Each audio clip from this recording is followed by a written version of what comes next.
Hi, Nate here from the beautiful and glorious city of Malaybalay in the Philippines. Today I wanted to talk to you about the 5 personality traits or 5 aspects of your personality that would make coming out to Southeast Asia and becoming an expat here not recommendable for you. Number 1, if you have ever uttered the phrase unironically, the customer is always right, you might want to double think expatting out here to Southeast Asia. It's this kind of attitude, and rightfully so. It is entitled, obviously, but this kind of attitude is very much American and very much a European type of attitude of when you go in for service, you should be treated a certain way, things should run in a certain orderly fashion, things should be done in a particular order of operations. That's not going to be the case out here in Southeast Asia, especially when you're a budget expat like myself. You know, maybe if you're only going out to cities and you're living in the very rich areas where it's pretty much European style standards or American style standards, that's all well and fine. But if you're going to the real areas where the locals are, the rural areas, the provincial areas, the areas where there aren't many expats, then your attitude of the customer is always right it's entitled like a child. You're going to be waiting for things. Things aren't always going to be up to your standards. You're going to be treated in a way that you're unaccustomed to. So for instance, you're out at a restaurant, your food's not really going to come out at the same time. It might take you 20 minutes to get your first drink on the table. Orders might be wrong, right? There's not a strict adherence to this American standards of service.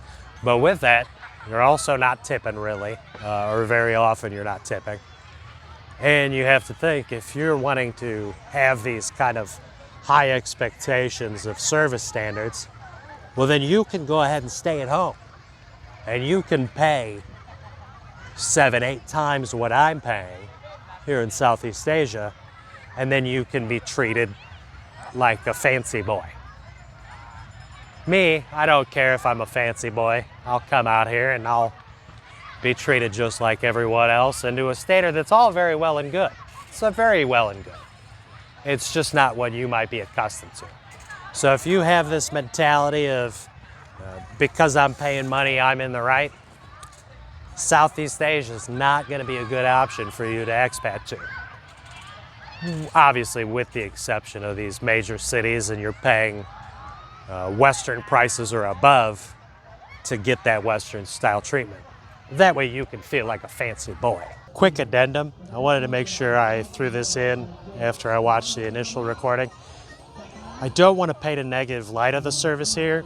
It is less efficient than you would find in America, but I would relate it to the 1950s style diner or a small town locally owned restaurant kind of feel. Your interactions with the waitress and the staff is going to be very pleasant. They're usually very, very happy, lots of smiles, even more smiles than I would find in America usually. And they're going to joke with you and have a good time. So I want to make sure I'm setting realistic expectations. Customer is always right. Mentality is wrong, especially with the saving face mentality that is common throughout Southeast Asia. You don't want to put anything negative on them. You don't want to say that they did anything wrong. Always find a bypass to it in order to get resolution. A lot of times if a bill is wrong or something, I'll blame it on the computer. It does have that positive of being very friendly, very helpful, very kind-hearted, and joking with you. That is much less common in the US now. Number 2, if you can't control your emotions, you should not try to expat out here to Southeast Asia.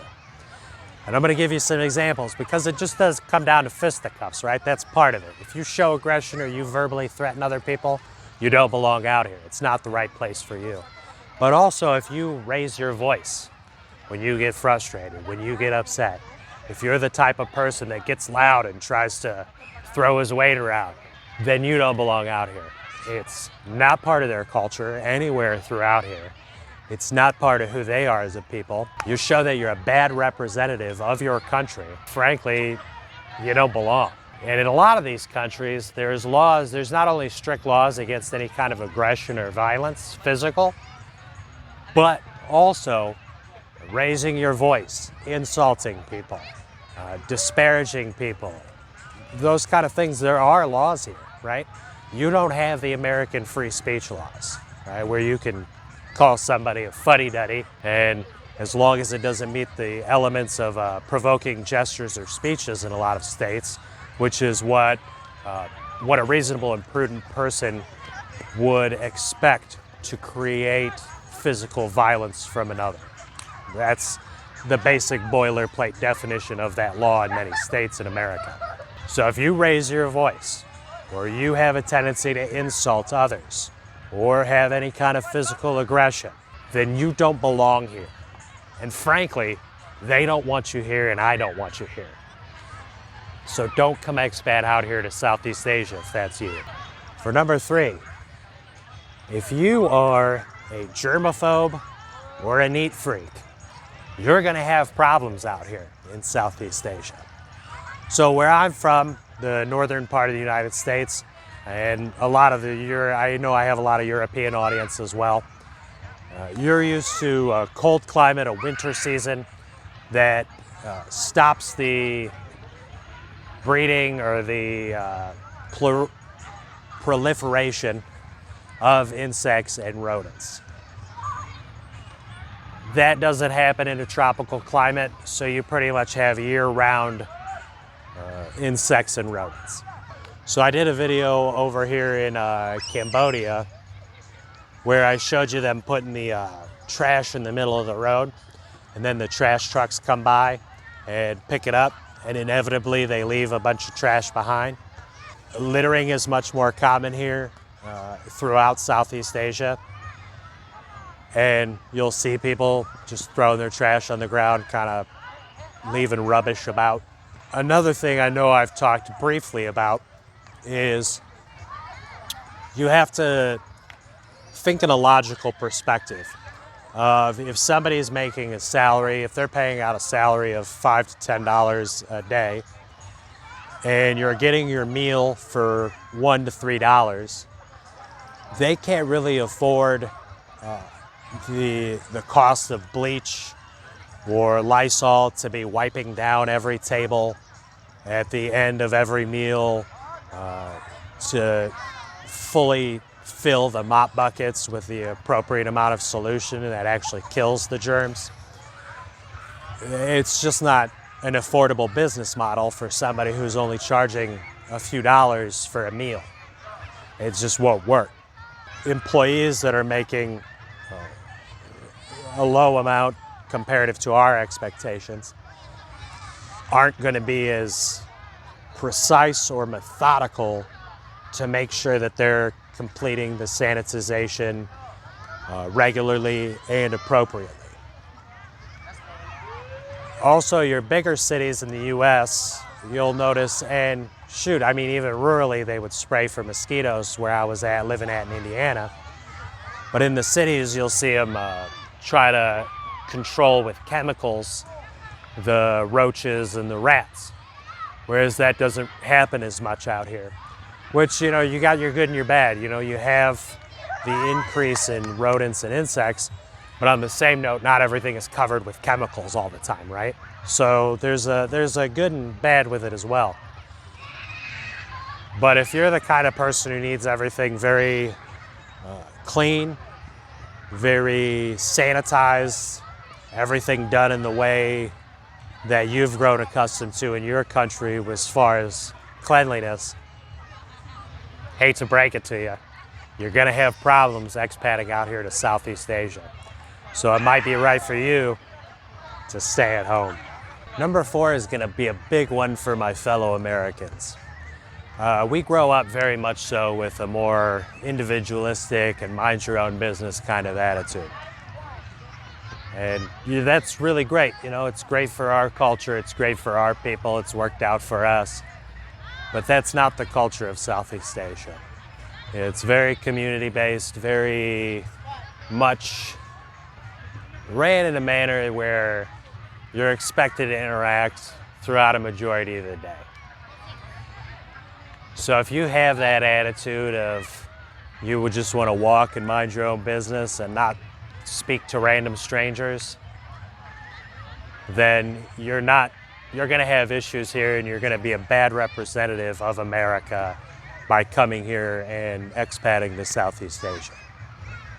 You know, when you're walking along, you'll see, especially in the more rural parts of these countries, and especially the Philippines, is that when people see you, they want to say hello, they want to talk, they want to chat, they want to ask you kind of the typical questions of, you know, what's your name, why are you here, are you single, are you here alone, things of that nature.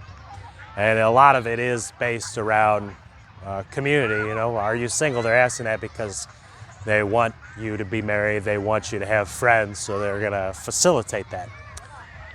And also they'll ask, you know, are you here alone? Because it's unusual when you're alone. And if, just for instance, I was out eating alone the other day and people came and invited me to sit at their table because it was odd to them that I was sitting and eating alone. So for number 4, I will say it's, if you are unwilling to have conversations or talk with strangers, do not expat out here to Southeast Asia. Nobody's saying you have to spend your whole day going out and interacting with individuals. But what I am saying is that when somebody says hello to you, you should say hello back and smile and wave. If somebody asks you a question, you should engage in conversation. I was talking with a man the other day. His name was John, selling peanuts out here. And he had said the majority of his interactions with Westerners were relatively negative because they don't stop and chit-chat, they don't stop and talk. They're just kind of going about their business and going on their way and ignoring the people around them when that's not the culture here. The culture is to say hello and talk with folks. And I will say there are some exceptions to, like, maybe the larger cities, to where it's more the city mentality of there's so many people here, why do I care if you're walking by me? But anytime you go out to smaller cities or more providential areas or rural areas, you will have to go ahead and be a social butterfly. And finally, number 5, if you are an impatient person, you do not belong out here in Southeast Asia. You know, even the locals will joke around here in the Philippines about Filipino time. I've heard it from the Thai people. I've heard it pretty much from most of the countries out here that they're on their own time. For instance, I came out here to the Kamulan Festival, and I understood that when they said the event starts at 6, that's not when the event starts. It's gonna start later. So I came out here at 8 and had a great old time, and by the time I was done eating, the event started. You know, they said at 6, at 7:15, we were rolling and ready to rock and roll. At the shopping malls or the grocery stores, the large ones, you'll wait in line. I was just out buying water and Coke Zeros the other day, and I must have waited in line, I don't know, maybe 45 minutes. But it's one of those things too where it kind of goes back to number 4 as well, where when you're in line you can't socialize, so it makes the time go by faster. When it comes to buses, very rarely do the buses run or trains run on schedule. Very often will you have your air travel delayed. But on the same note, it's so popular and they have so many leaving in quick succession with one another, that it doesn't really matter if you miss one a lot of times, because within an hour another one will leave, right? So who cares? And this is something you'll notice over and over and over again throughout Southeast Asia. Time constraints are a people of European descent's attitude and mentality. So when it comes to, if you're impatient or you feel like you should be seen right away or you should get what you want right away, or you feel like you shouldn't wait in line, or you shouldn't wait, or things should be orderly, and gets you upset and you can't handle it, then don't come out here to Southeast Asia. It's not for you. You belong in North America and Europe. Well, North America and Europe for now, before it changes. So those are gonna go ahead and be my 5 personality traits that you might have that would indicate to you that Southeast Asia isn't gonna be a right for you to expat to. Make sure you go ahead and like, subscribe. Leave comments below if you got any stories of people you've seen exhibit these things in your travels, or maybe you think I'm just wrong. But go ahead and you give me a comment and let me know, so maybe I can enhance my understanding of things. And I'll see you guys later down the path.